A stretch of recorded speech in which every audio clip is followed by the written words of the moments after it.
گوشیمو پس بده. گفتم گوشیمو پس بده.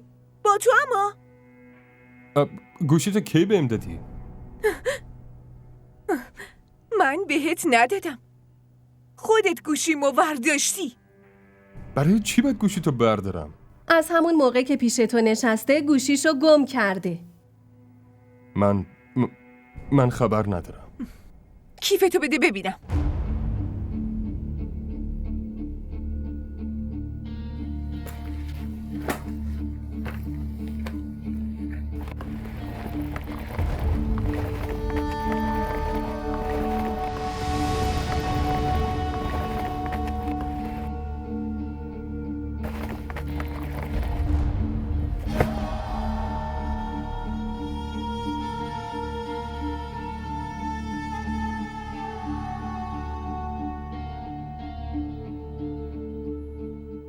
جیباتو خالی کن. زود باش دیگه، خالی کن.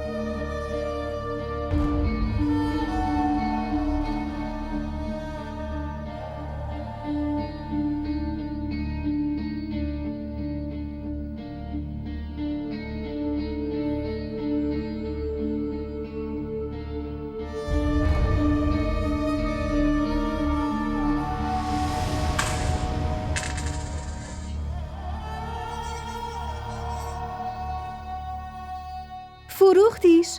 به این زودی؟ چند شد؟ 80,000 تا قیمتش بود. این چه تهمتی داریم میزنین؟ پس میخوای خیر کیو بگیرم ها؟ اون موقع که اومدم پیشت نشستم گوشیمو درست گذاشتم جلوی چشم تو هم اول از همه پا شدی از کلاس اومدی بیرون. فقط همینقدر یادمه. ببین خودت راستشو بگو، چون بابای من پلیسه. به جون مادرم من خبر ندارم. برای 80,000 تا حتی اگه مادرتم بمیره واسه تو که بد نمیشه. لطفاً.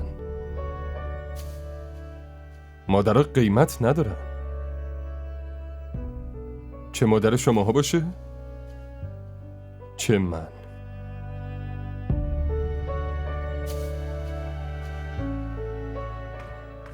هوری موبایلت کوشش.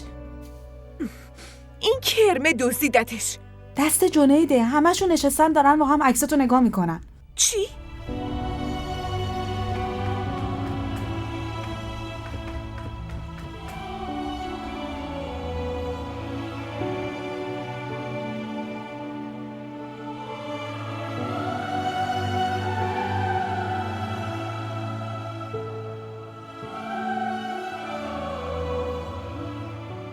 بابا من فکر میکردم این باید چند تایی تو آب نمک داشته باشه.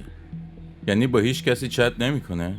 دختره انگار خیلی سنتیه، برای همین با کسی نمیپره. بعد یه کسی باشه بالاخره.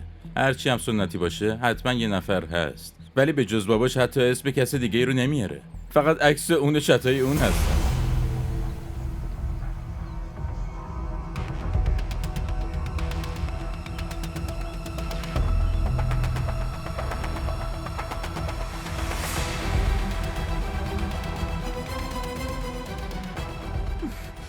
بریم نیوشا.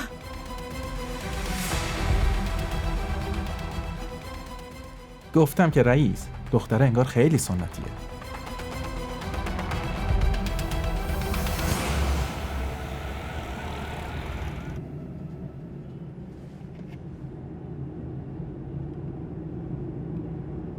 شهر وایسا. برو عقب.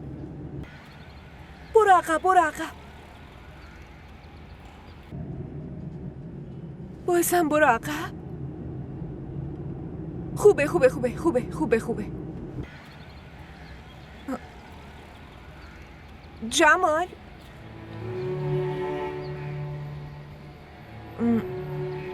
چی شده؟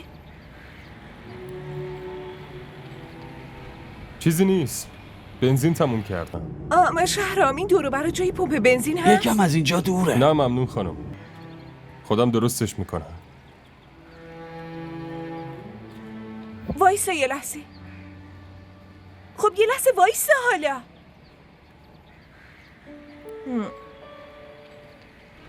من واقعا شرمندم.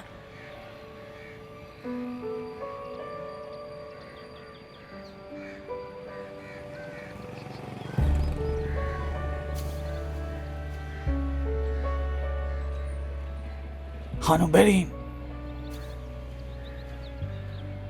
آره برو. این ویدیو رو لایک کنید، کانالمون رو سابسکرایب کنید تا از سریال های جدیدمون هم آگاه باشید.